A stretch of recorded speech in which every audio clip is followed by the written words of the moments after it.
Hello. Looks like we have people tuning in from Albuquerque, New Mexico, New York City, Cambridge, Massachusetts, the DR, Turkey. This is awesome. It's great to have all of you here. So, before we get started, I'd actually like you to think back on your week so far. And it's Tuesday, so really thinking back to your Monday, because, Monday's that kind of day. And what was something not so wonderful that happened to you on Monday? So if you have someone nearby, I'd love you to share that not so awesome thing with them and have them then turn that into something positive. If not, just write it down in front of you, something icky that happened, and switch your perspective on that. How might that be a positive thing that actually happened to you?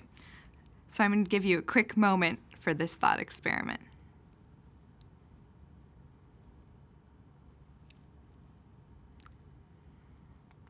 Awesome. Okay, so hi, I'm Gabrielle, and I'm coming to you from the Life Design Lab at Stanford. I was here back in 2011, 2012 at the Ed School. I wanted to come to Harvard because Howard Gardner was here, who was working on the theory of multiple intelligences, and I was keenly and deeply interested and motivated by how people learn differently and how they're creative in the world. Little did I know that you could actually have a career in working in designing your life. So it's very fitting. So what we're going to do today is talk about not only how to reframe your lemons into things that might work for you, but how to make the most of them by squeezing the heck out of them. And the way that we kind of get the most out of life, to get the most bang for our buck, is launching little experiments, prototypes, so call it. So we're going to spend the next 45 minutes to an hour together talking about how you can actually prototype in your life like you might with a product or service. So as I noted, I come to you from the Stanford Life Design Lab, and we say that we teach those classes that help you figure out what you want to be when you grow up. And that implies that there's like a certain stage in which you've grown up.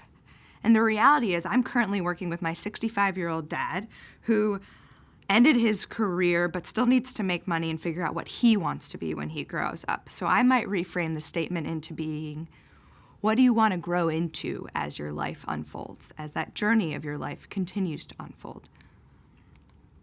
And from a more tactical standpoint, we apply the innovation principles of design thinking, this creative problem-solving process founded at the Stanford Design School, to the wicked problem, the gnarly problem of designing your life and designing your way forward.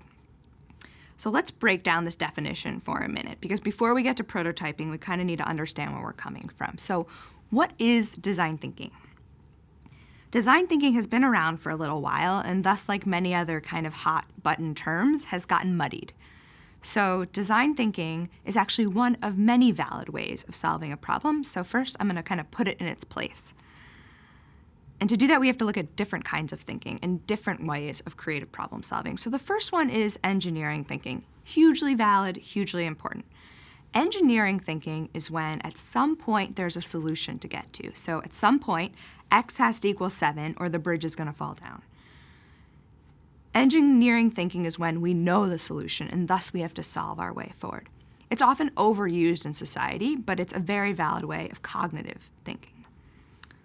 So the next is business thinking, and this is more so about optimization. How do I make the most out of what I'm doing from the least that I have? Another valid way of thinking is research thinking. This is about analysis. Can I throw a hypothesis out into the future that I have a hunch is true and work my way towards that to hopefully prove or disprove it? In many ways, design thinking is actually the opposite of that. We can't have a hunch because we don't know what the future entails. And in fact, our solution space is ever-changing.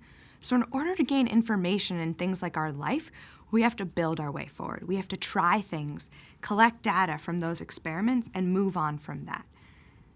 And so it turns out that design thinking is particularly apt for what we call wicked problems, which actually has a dictionary definition.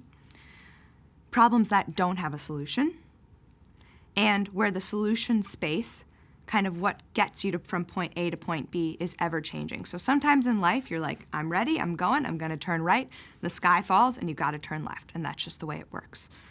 So your life, startups, education, career, wayfinding, these are all inherently wicked problems. Thus, design thinking works for them. So because we have a completely global audience, and I have no idea who any of you are, and thus how exposed you are to design thinking, I'm going to do a super rapid run through just so you have some kind of framework to come back to as we continue this hour together. So design thinking began on this fundamental idea that it is human-centered, that to get our best and most innovative solutions and ideas out in the world, we start with human beings. So instead of Googling a ton of data, doing a bunch of market research, instead I might talk to people, live in their village, shadow them for a day, feel the needs that they fundamentally feel. So in the empathy phase, the first phase, it's about human needs. Some people say you need about 8 different stories to truly be innovative. So we go and we collect about 8 different human stories, feel different human needs. From there, we're able to actually come narrow and define a problem. Often people start at the definition phase. They're like, all right, I've got a problem I need to solve, both in my life or in work. But they don't think to go backwards and gain empathy to say, hey, am I really solving the right problem? So we gain empathy, we diverge by defining, so that we can have a strong foundation from which to diverge again. Ideation, this is coming up with every wild idea under the moon. Data says that in this ideation phase, more is actually better. So you want all your ideas. To have your best life, you want all your ideas. We put those into reality really quickly. That's prototyping. That's what we're going to talk about today. And prototyping is a mechanism of testing those foreseeable futures out with yourself and with others. Though design thinking is presented as a linear process, it is very cyclical. So you might be coming up with ideas and say, I really defined the wrong point of view. Let me go backwards before I'm going to go forwards. Or you might say, I have a hunch. I'm going to go prototype something, test, gain information, and gain some empathy by doing that. In the Life Design Lab, we add a phase, which is accept. Because you can't solve a problem that you are not willing to have, especially in your life. So the first phase to working through any block or stuck phase in your life is accepting that you're willing to do it. The good news is you accepted being on this webinar, so that's the first step for us today. Moreover than a process, design thinking is a culture of mindset. So if you get anything from this, you want to remember the mindsets and the behaviors that you take on to be open to designing your way forward and prototyping in your life. The first one I like to talk about is curiosity. People often say, Gabrielle, I'm curious, like no big deal. But curiosity as if you're an alien landing on human Earth or a newborn and seeing things for the first time, like these screens and this clicker, you would not know what's in front of you. So really embracing that childlike beginner's mindset is no easy feat. It's really checking your assumptions and your held beliefs at the gate for a moment. So we've got curiosity and we've got radical collaboration. Radical collaboration is that you fundamentally get your best ideas when you're working with and learning from people who are completely different from you, with different perspectives, different backgrounds, different ideologies and beliefs. That's why innovation teams are often formed of 4 folks who really come from different segments of the company. They don't put all the designers on one team. They put the marketing guru, the designer, the biologist, and the business development expert on a team together. Radical collaboration. Turns out in your life, too, you need to hear different voices. Reframing. So we already did a reframe, albeit very quickly at the beginning of this webinar. We turned a lemon into lemonade.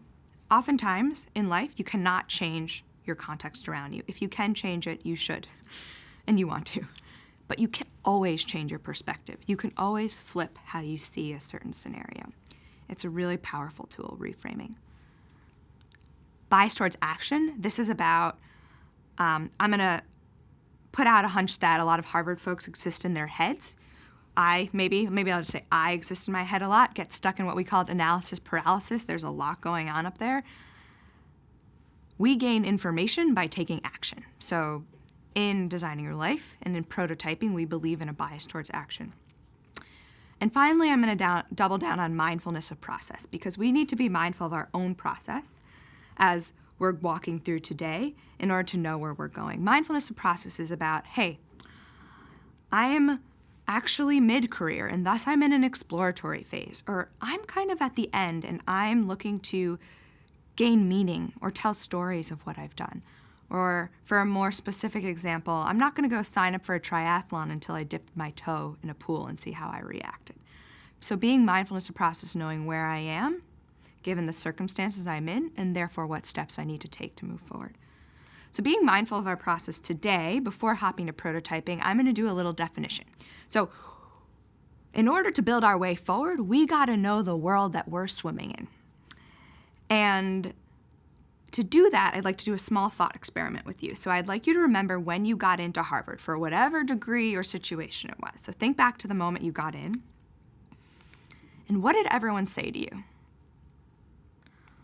So, oh my goodness, these are gonna be the best years of your life, which implies a very certain framework of living, which is that after age 19 or 27 or whenever you get into Harvard, your life comes crumbling down, which means that I'm sliding halfway down that little divot over there, and the famous authors of the Designing Your Life book are like way down there. So that's a framework that doesn't line up with reality. School is a great exploratory period of time. It can also be a really challenging time. And we like to say that your life is a bumpy upward journey from there on out. So there's the big reframe of the day. Yes. All right, so let's look at some data to back all this up. This is comparing life in the 50s and 2016. So adolescence used to be defined as age 13 to 17. It is now defined as age 13 to 27. That is a 10-year change in a matter of 66 years. And all that means is that our mirror neurons are still more active insofar as we can tell now until age 27.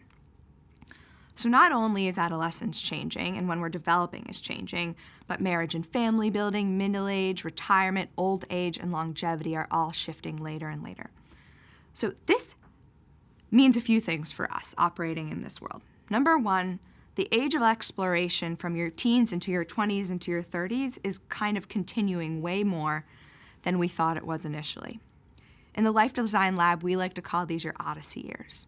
It's an ever-evolving exploratory period. This also means that people are having fundamentally different careers.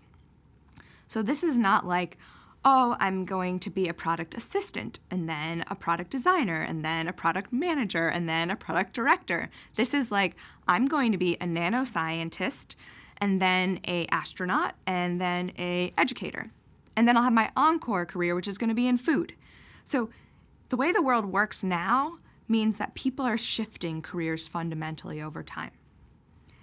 And this is all just to give you some good information from where you're operating in. Again, what is the pool that you're swimming in? And how do you define your own point of views and thus launch your own experiments, given what's happening in the world around us? So how do we build our way forward, given this information? The first and kind of most fundamental piece is really leveraging that curiosity that I mentioned before. So we're going to hear from Tony Hsieh, CEO of Zappos, who talks about how he likes to hire the lucky people in the world. That people, from his definition, are not fundamentally lucky or unlucky. It's just a way of going about the world, and it happens to be a particularly curious way of going about the world. So I'm going to nod to Tony right now. Core value number 4, be adventurous, creative, and open-minded. So one of our interview questions here is on a scale 1 to 10, how lucky are you in life? 1 is, I don't know why bad things always seem to happen to me. And 10 is, I don't know why good things always seem to happen to me. Well, we don't want to hire the ones because they're bad luck, and we don't want bad luck to come to Zappos. That wouldn't be good. No, but this was actually inspired by a research study that I read about several years earlier, where they actually asked that exact same question to a random group of people. And they got some 1s, some 10s, a bunch of answers in between. And then afterwards, they had them do a task. And the task was to go through a newspaper and count the number of photos that were in that newspaper. But what the participants didn't know was that it was actually a fake newspaper. And sprinkled throughout the newspaper were these headlines that would say things like, if you're reading this now, you can stop. The answer's 37, plus collect an extra $100. And what they found was that the people that consider themselves unlucky in life generally never noticed the headlines. They went through the task and eventually came up with the right answer, whereas the people that consider themselves lucky in life generally stopped early and made the extra $100.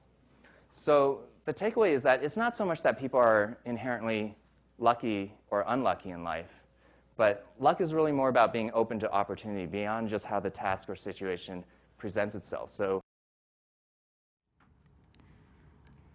awesome. So luck is really being about open to opportunity. Now, sometimes bad things happen, and we can't explain those things necessarily, depending on your belief system. But we can get really good at keeping our peripheral vision open to opportunity, and it looks a little bit like this.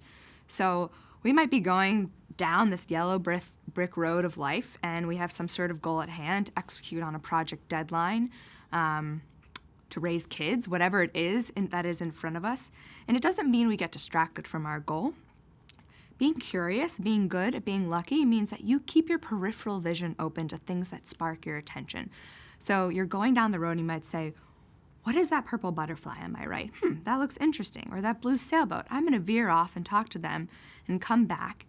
And those are the things that create opportunities. Those quick conversations and those experiences of things that spark your curiosity, that's what drives opportunity. So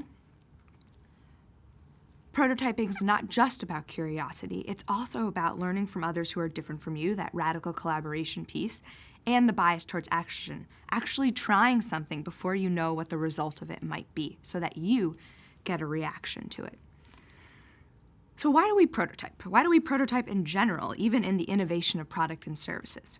We prototype because it's a way to reduce risk and expose our assumptions. So before investing multi-millions of dollars into a program, a service, or an idea, we test it out to see if we're going even in the right direction.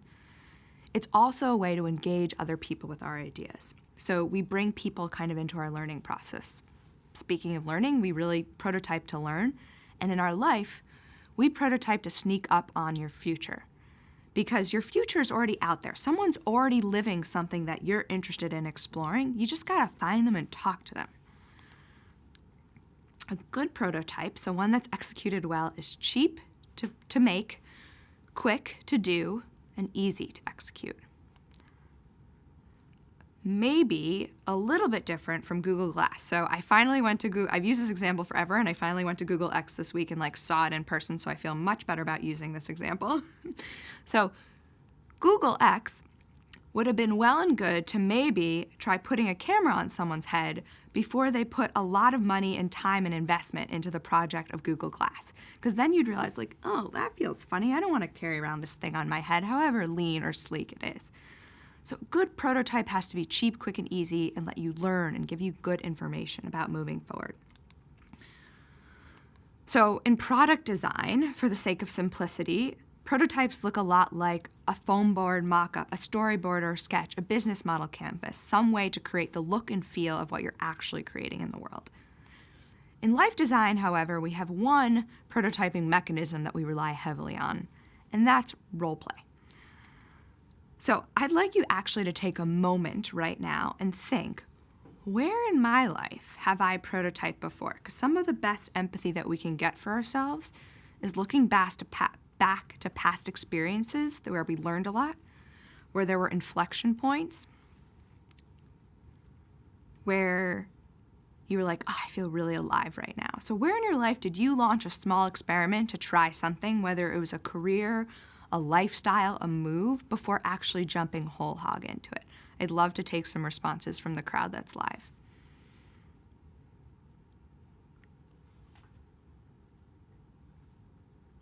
You can type those in. So I'm seeing, working with student organizations in college. Awesome. So it was a little way to kind of prototype those roles. And this is someone who ended up taking a role in in academia for their career.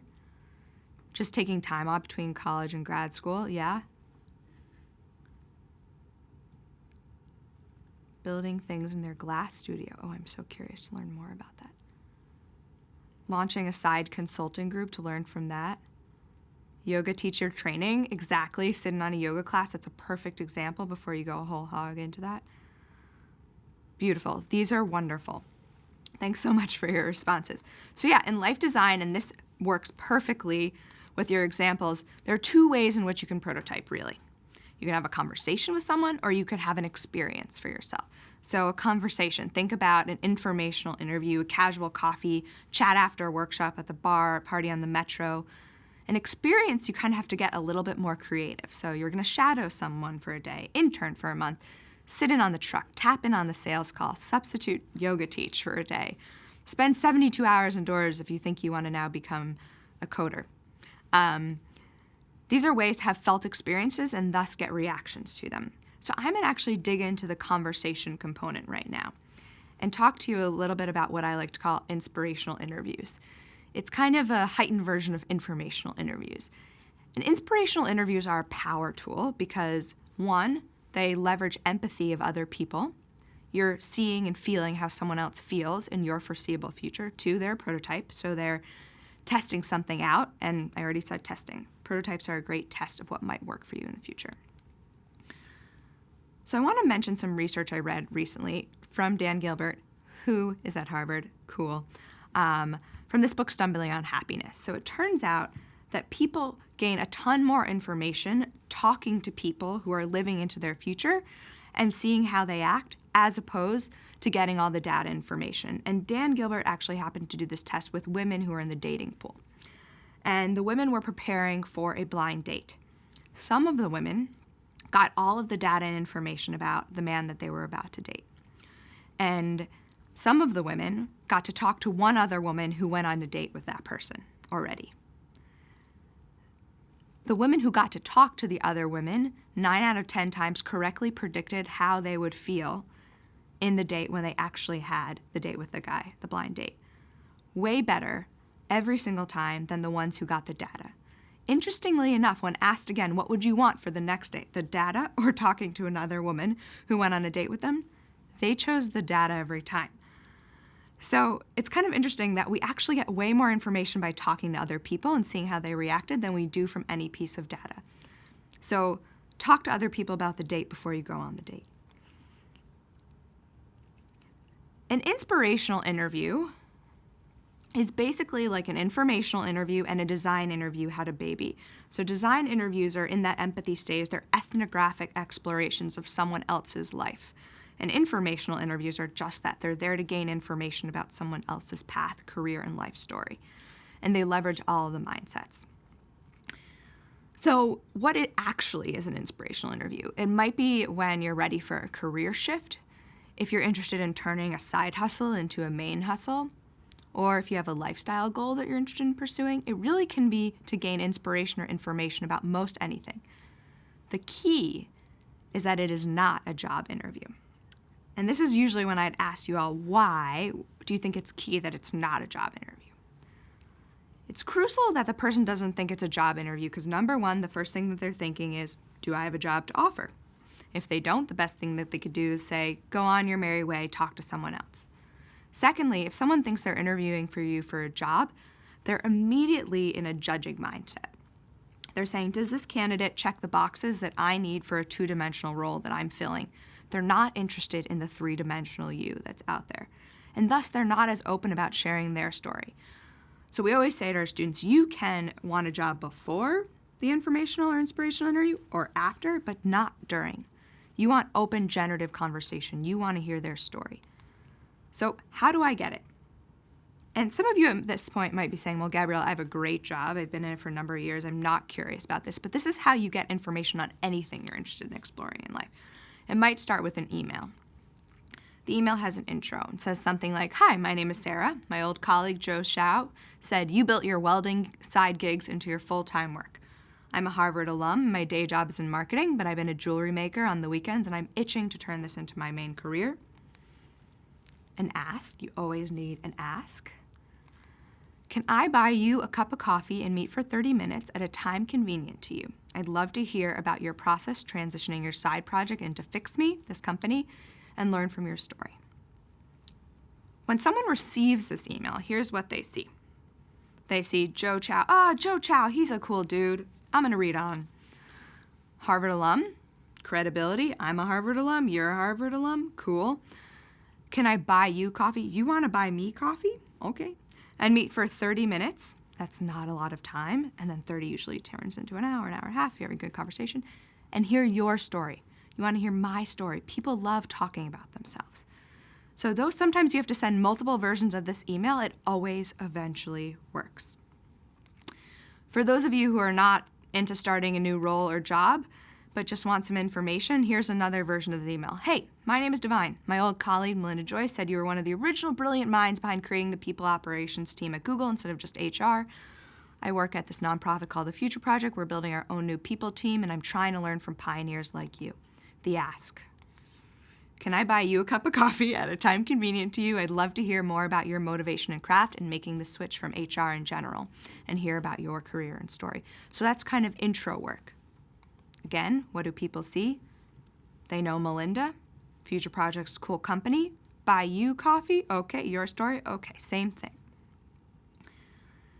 So those are the emails to actually get the conversation. But to find the referrals, the people who connect you to the conversation, you need to find those Joe Chow and Melinda Joyces, and thus you need to network. Some people love networking. They're born extroverted and craving human connection, and other people think it is a sleazy act.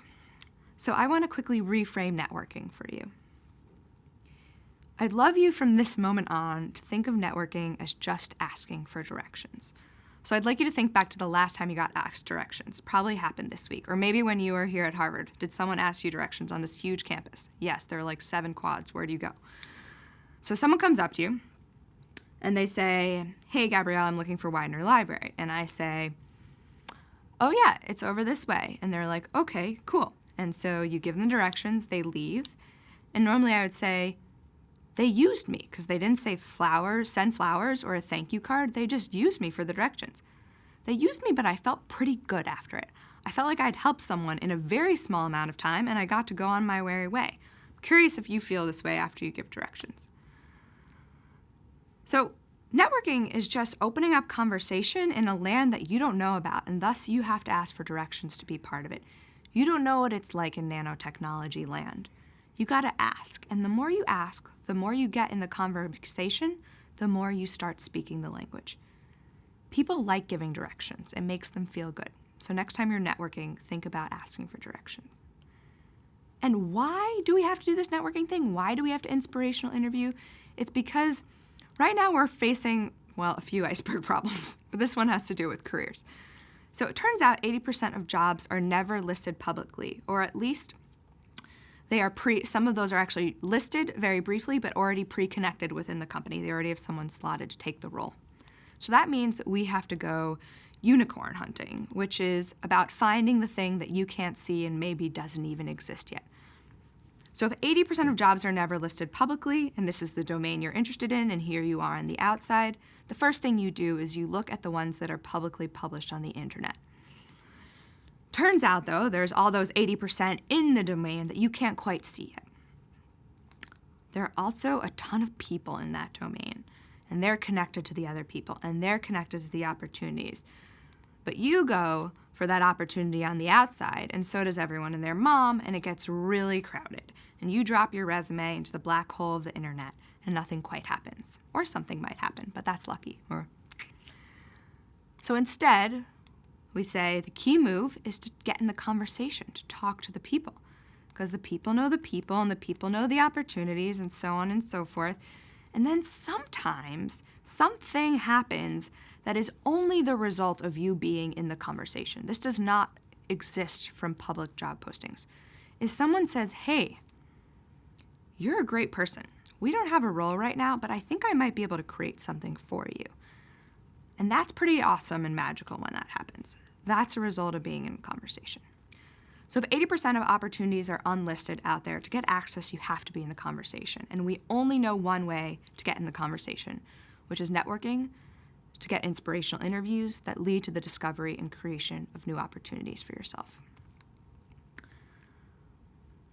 So normally at this point, I'd have you generate 3 different alternate futures of the next 5 years of your life. So you'd have these 3 what we call Odyssey plans in front of you, which express what 3 versions of you are there out there to live into. So then I could ask you within these 3 plans, what are you really curious to learn more about? But I can still ask you that without having Odyssey plans. There's something out there in your future that I know you're particularly curious to learn more about. And for me, that's writing a book. So I'm going to think of one area that I'm interested in learning more about. For you, it might be marketing medical prosthetics. For me, it's writing a book. And so in order to network, to get referrals, to learn about writing a book, the networking format is a little bit different than the inspirational interview format. So instead of an email, this is what it looks like to network in person. This would be in a live meetup, a dinner, an alumni event you might go to. So you could say, hi, my name is Morgan, I'm a Harvard alum, and I'm really interested in this fascinating thing. I understand you may know Joe Chow or someone else in that field of book writing that you're interested in. Another ask, could you refer me to them to learn more about the work? Or do you know anyone who knows anything about that field? And if yes, if they have a referral for you, great, take that down, thank them for their time, learn how to connect to that referral. But if not, you might ask this question, what would you do next if you were me? Because that turns the empathy on them. And they're like, if I were you, well, if I were you, I know an old friend, he used to work at this really rogue publishing house. Maybe she'd be open to conversation, let me check with her. Then they suddenly have options for you. And I've got a contact at a publishing house. So we can't network live, but given that there are 70 on this webinar and 1,200 signed up, I know that there's an alumni network out there for you to use.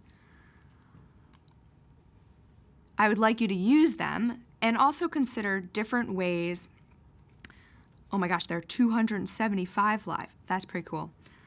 All right, so if we were, imagine this 275, we were all in a room together, everyone would get hundreds of referrals to where they're going. But because we can't, we're in a virtual room together, we're gonna use a mind map to network. So this is a tool that you can use. You can put in the center, how might I learn about X thing that you're particularly curious about? For me, it's more about writing a book. And then you're gonna do some solo ideation to what are ways, think of people, places, and resources internal to your networks and external that you can learn from. So I did a quick brainstorm before this webinar, and I could talk to my friend Julie, who just went through the process of publishing a book on forest bathing, no less. I can rewatch one of my favorite movies, Stranger Than Fiction, I haven't watched in years.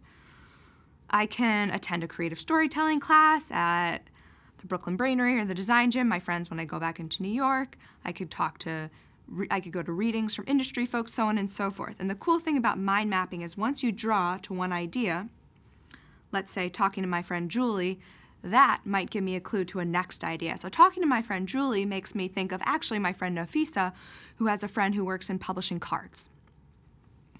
And so mind maps let you free associate from the place that you're going to and they literally create a network on paper for you to draw from. So I encourage you to use mind maps when you need to brainstorm around areas that you're curious about.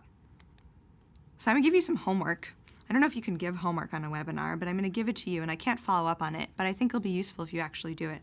So for homework, I'd love you to write a draft of an inspirational interview email to someone that you learned about from networking, so whether that was your solo mind map or actual networking you did in person.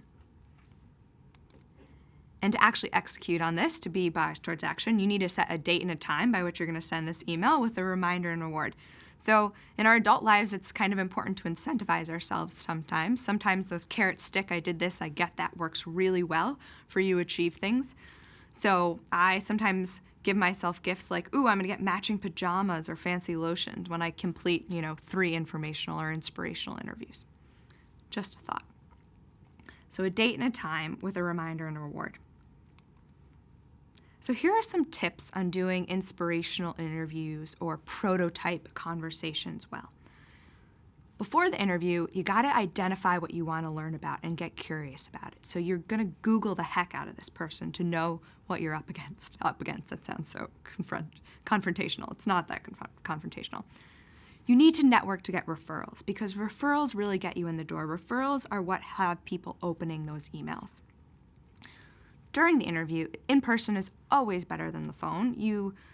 If you think about an informational interview like a prototype, so much is communicated by body language that isn't communicated in words. That's really important information for you. So that's why we think in person is really helpful. It's great to build rapport too. Additionally, if you're international, you can do these by Zoom or Google Hangout or any of the awesome softwares that are available out there. You should actually buy the coffee or lunch if you're so lucky. It's a gift to that person. We say try 3 times. Even if it's Bill Gates and you're a starving grad student, we say that that's what you should do because it's how you get remembered. And then like you're an ethnographic researcher, a design researcher, you really want to listen for stories and emotions because this is a future you might live into. Listen for those cues of what is working and not working for people.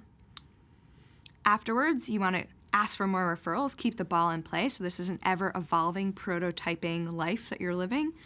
And send thank you notes and outcome reports, both to the person you were with and the person who referred you. Emails are fine, but real cards are super nice. So here are some takeaways from what we just went through. Number 1 is though we couldn't bring all 275 to 8 of you in a room together and network and get tons of referrals, I promise that you are surrounded by referral sources. You never know who the person next to you's mom's, uncle's, store owners is. People will help you. You just have to ask, sometimes a lot. And remember when you're networking, you're just looking for some directional help. And if you haven't already, it's important to make this reciprocal and that you will help someone someday too who's looking for directions. So, let's say you're curious as all hell, you have lots of different lives you want to live, and you've started taking action to prototype and gain data on all of them. The next step is really choosing into your prototype. So it's not really great to do a half-assed prototype. You really want to learn from it, and thus you have to sit in that and immerse in that like you would into a version of your life. So I want to talk a little bit about how we go from many options to the ones we might actually take action on. To decide what to prototype, and to decide what steps to take next, I'm going to talk a little bit about choosing. So let's say we've already got lots of options. You're already great life designers. You're good at coming up with ideas. When you begin to decide what to prototype, you need to narrow down. And in narrowing down, I want to talk about a study that Sheena Iyengar did from Columbia Business School. This is called the JAM study. So made famous by Aziz Ansari in Modern Romance. The jam study is when you go to a farmer's market one week. There are 6 jams on the table. When there are 6 jams on the table, about 30% of the people stop to taste the jams. And about 30% of those 30% will buy. The next week, you come back to the farmer's market. There are 24 jams on the table. You're like, oh my God, bacon boysenberry, like, let's go. More people stop, 60% stop, because they're so pumped by all those options. They want to test all those different jams. But only 0.01% actually buy in that scenario, which is kind of wild. And all that's to say is if you have more than about 6 or 7 options that you're dealing with, you have virtually 0. Your brain goes into cognitive overload and you cannot handle it. So the first step in deciding what to prototype and what to choose into is narrowing down your options. And I'm going to say you just got to cross some out. And then you might say, Gabrielle, but what if I cross out the wrong one? And I give you the pizza Chinese example. So it's late. You're doing work in the office. Your colleague says, all right, I'm going to go get some dinner. What do you want, pizza or Chinese? And you're like, I don't care. They start walking out of the building and they're screaming, I'm getting pizza. And then you're like, wait a second. No, I want Chinese. Has anyone had that experience before when the thing you really want is taken away from you, you know? So I invite you to cross some things off your list if it's too long. Let's say you're down to 2 choices, 2 things you want to prototype or maybe even straight up live into.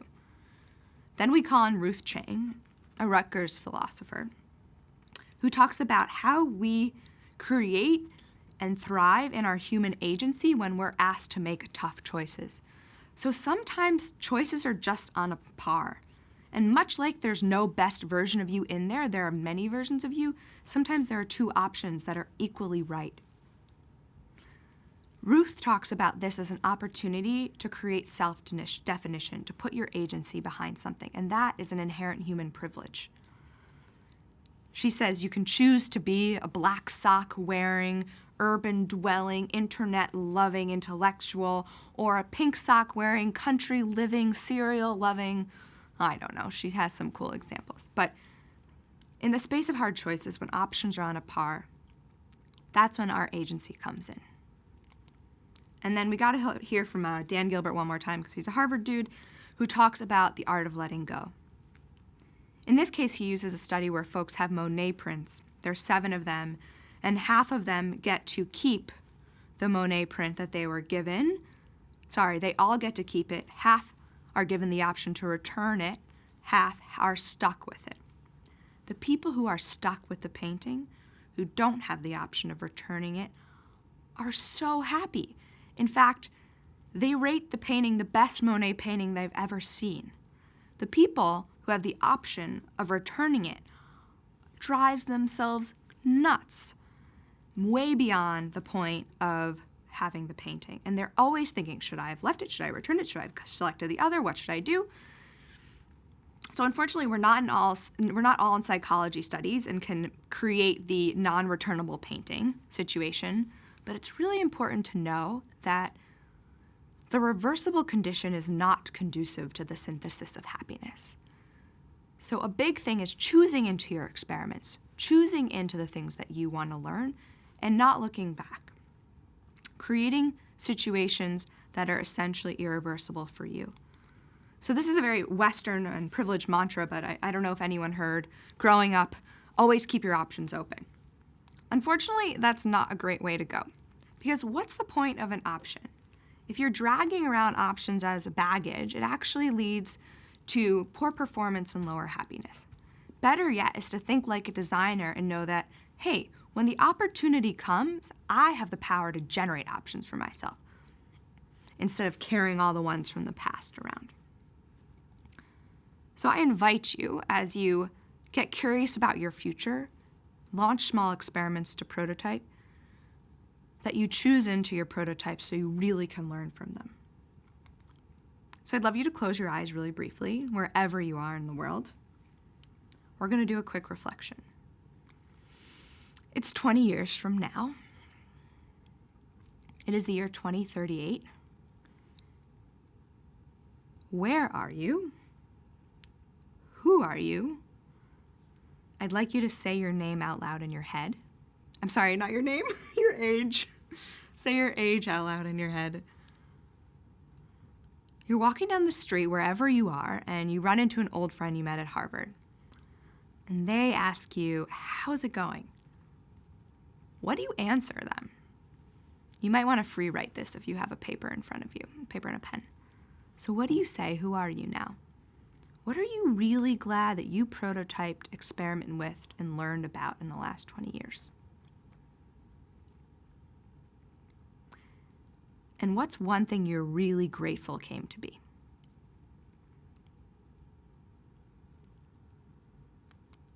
Okay. So I'd love for you to share one thing today with someone that you really hope you can prototype into and learn from. Saying it out loud is a kind of a contract that you can make. So I'd like to conclude, before I take questions, with one of my favorite Yogi Bear quotes. When you come to a fork in the road, take it. And this is particularly apt because I'm a fork in the road for Halloween every single year. And the first year I was a fork in the road was when I went to Harvard. My mom sent me it from a Real Simple magazine. It's a great costume. But really, when you come to a fork in the road, take it. It's simple as that. Because it's fall, welcome to the season of your life. I hope you continue prototyping and learning from what's ahead. Awesome. Okay, we're going to take some questions. I'm going to take some water.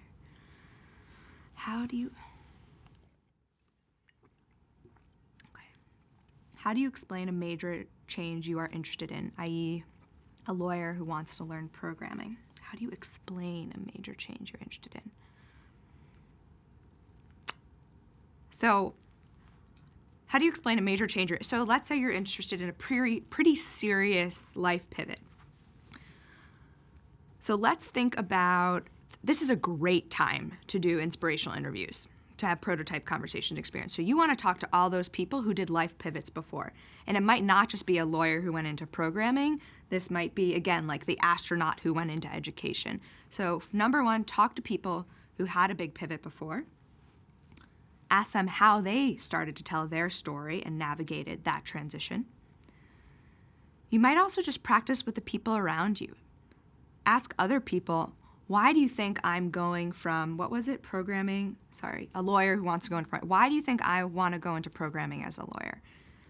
And start getting that kind of 1 minute elevator story version of yourself down and practice that wherever you go. So when you meet someone, say, hi, I've been spending, X number of years of my life as a lawyer, but I'm really curious about this. I think it's where the world is going, and I think it's stimulating, la, la, la. So you get your kind of 1 minute pitch down. We didn't get a chance to kind of talk about the elevator conversation, but that's another thing that you can work on, kind of thinking, what are my attributes? How do I make a connection to the world? And having almost a bucket list of things to choose from. I've worked on this project in lawyering that relates to programming, and so on and so forth. Oh, serious question. If you're international and you're asking for a Zoom interview, what do you do about the difficulty of actually buying the coffee? Okay, so we can't buy a coffee, obviously, internationally. Though I have had a friend that Venmo'd me from South Africa on my birthday, $10 to get a gift, and I thought that was the coolest thing, so maybe play with that. Or I've also had friends who, I have a dear friend in New York, and I live in San Francisco now, and we have coffee, literally, over Zoom. So you could invite them to a coffee chat, albeit you cannot buy them the coffee, but hey, maybe you could Venmo them $3 or $5, wherever you are. Where in your life have you put this to use? Oh my goodness. So it turns out hard to practice what you preach. But I've been at Stanford 4 years, and I launched a program recently called the Life Design Studio. So this is bringing life design to universities across the world. We got Harvard in June of 2017. I'm super pumped. Got my undergrad at Dartmouth. So hopefully everyone's doing life design because I think it's very useful when you're an undergrad. I would have given an arm and a leg for this in undergrad because I was flailing all over the place. I am currently exploring what's next, and so I am having a ton of informational and inspirational interviews. Everything from I'm prototyping what this work looks like outdoors, so I'm going to a festival, an outdoors lifestyle festival, and doing work view and worldview, so some of the exercise we do on a hike. So I'm taking that opportunity to prototype what this curriculum looks like outside of the classroom. I talked to a bunch of different folks at Google last week about how they bring design thinking into their work. I'm talking to my friends at experience design firms and play firms, people operations and big companies. So I'm really doing the deed right now, and it's been fascinating. Do you have tips for identifying and accepting the original problem? Totally other webinar. Oh, man. Yeah. So if you read the Designing Your Life book, they start by talking sometimes about gravity problems. So there's this thing we can't change, and it's called gravity. So the first thing is recognizing things in your life that you're willing to change, and a really great way to recognize things that you're willing to change is to think about areas in which you're stuck. So are you facing some sort of blocks or barriers? It can be everything from I'm too afraid to socialize with with a new group of people. And so the way to get unstuck might be I'm going to bring a friend. Or I am looking into switching careers, but I haven't sent any emails out to have inspirational interview conversations. So thinking about where you're stuck is a really great way to begin accepting the problem, and then asking yourself, is this a problem that I can actually solve, or is it a gravity problem? And if it's a gravity problem, you might need to reframe it into what is actually solvable.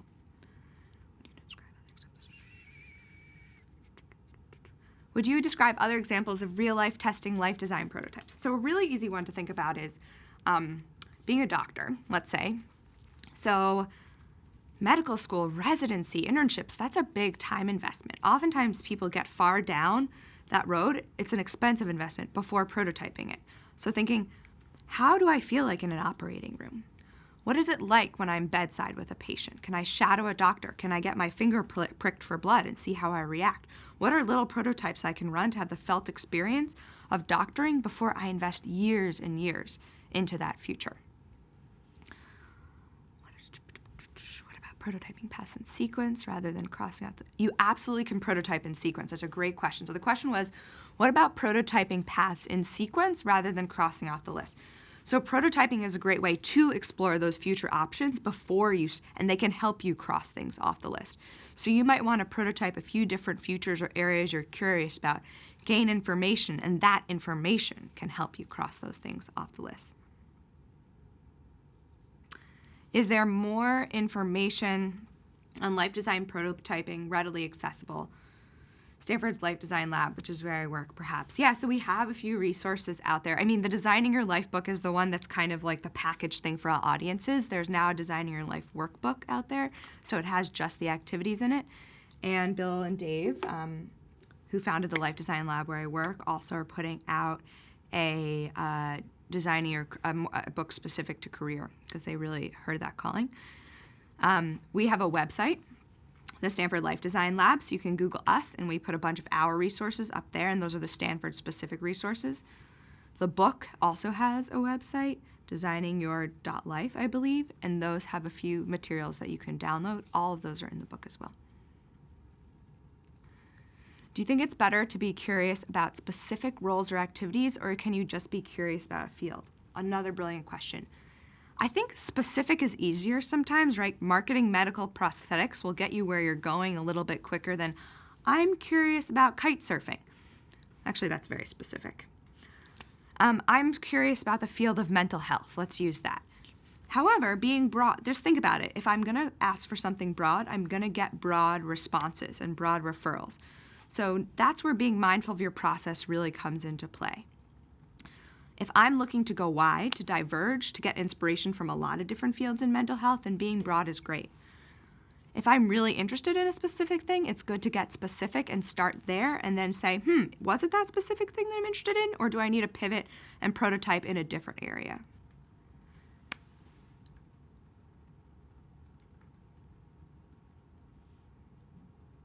Talk about prototyping with family children. I'm sometimes hesitant about reaching out to people I see more as peers or who are my own age. Could you talk to me about how to pick who to talk to? Oh, those are two different questions. Okay, I was like, brain. Okay. I'm at the stage of my life where my peers are my prototype conversations in many ways. So I think you kind of get to this middle phase-ish in your career where your peers are your best resource, or at least I'm starting to feel that way. And so having peers, you don't have to, maybe in that instance, you use your best judgment in building rapport. You don't have to go up to someone and say, hey, can I have an informational interview with you? You might be like, look, I know what you do, but I don't really know what you do. Can we grab a coffee and talk about it? That might be language you're more comfortable using with your peers. Can you scroll up to the question a little bit more? Sorry. I'm sometimes how to sound right. Yep.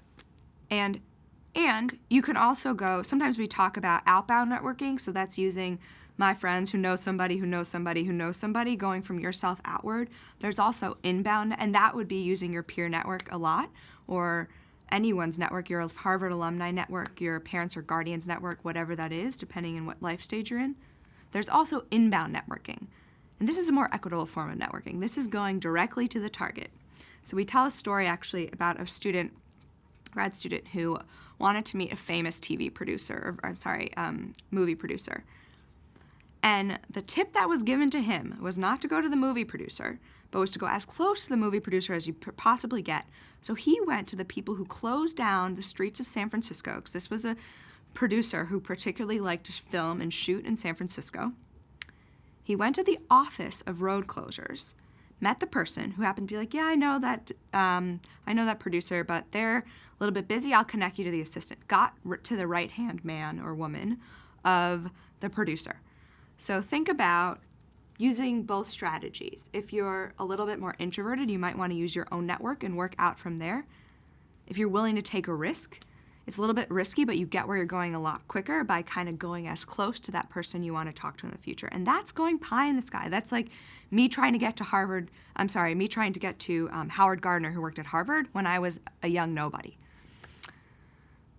Can you talk about prototyping with family and children? That's super interesting. So that's where your whole lifestyle comes into play. And this is great. So you can prototype, do I want to be more mobile? Do I want to be more stationary? Do I want to move back home to New York? Do I want to stay out west? Prototyping goes well beyond your career. So let's say, do I feel comfortable taking my kids on the road? Let's say that's something you want to prototype with your family or children. So you might try for vacation one year to get an Airbnb in 3 different cities and do that pretty rapidly and see how the family reacts to it. So yes, I think you can prototype with your family and your children. We have just a few minutes left, so any other questions? One's coming in now. I feel like I'm getting little light beams from the universe. It's lovely. This is a good question, I can tell already. I'm older, and I'm concerned I might not be taken seriously. Any tips on how to engage in prototyping?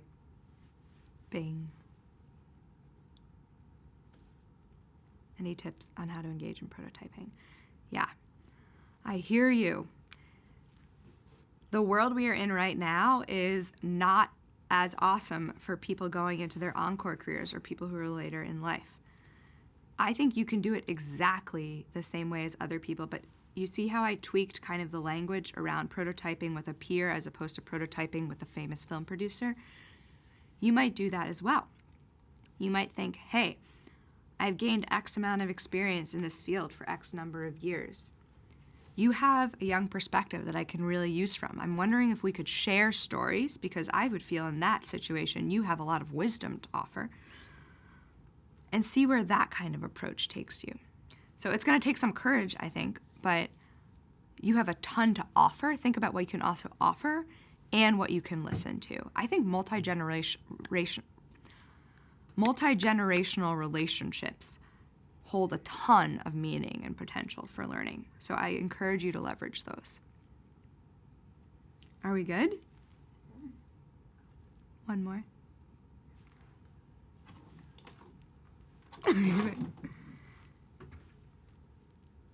Any advice for dealing with people that are negative or unsupportive in the design prototype approach? That is a tricky last question. Negative people are a real bummer. I would ask who, what, where, when, why. To give you, I think, a helpful answer to this question, I would probably need a little bit more specifics on what the negative approach is. What the negative or unsupportive approach is.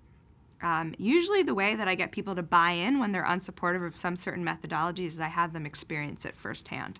So I wonder, in your situation, is there a way to trick this person into hearing someone else's story or having a prototype themselves where they actually gain something for the experience? Because if they have a felt experience, they're way more likely to understand where you're coming from, right? So like flip that empathy on them, or use that question, what would you do if you were me? Really last question? No, really. No, really last question. It's been a pleasure talking to a black screen, which is really hundreds of millions of wonderful people out there in the world. I'd love to thank the Harvard Alumni Association for inviting me to have this webinar. It's been a really cool experience, and Hauser Studios for actually producing it. Like, I feel like I'm on TV and famous. It's awesome. So thank you so much. It's been a pleasure being with you.